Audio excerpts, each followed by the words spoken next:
నమస్సుమాంజలి. త్యాగానికి తరువులే గురువులు అంటారు. తరువు అన్నా, చెట్టు అన్నా, వృక్షము అన్నా, క్షమాజము అన్నా, సాలం అన్నా, భూరూహం అన్నా చెట్టు అని మనందరికీ తెలుసు. ఆ చెట్టు యొక్క దానగుణాన్ని పద్యంలో వివరించబోతున్నాను. ఇంచక జీవనంబు గ్రహించి కృతజ్ఞత మిన్ను ముట్టగా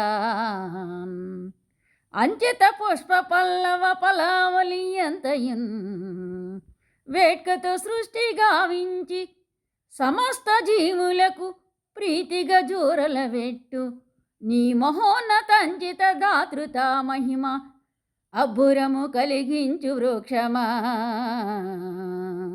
అబ్బురము కలిగించు వృక్షమా. భావం: కొంచెము నీటిని గ్రహించి ఆకాశమంతా కృతజ్ఞతాభావాన్ని ప్రకటిస్తావు.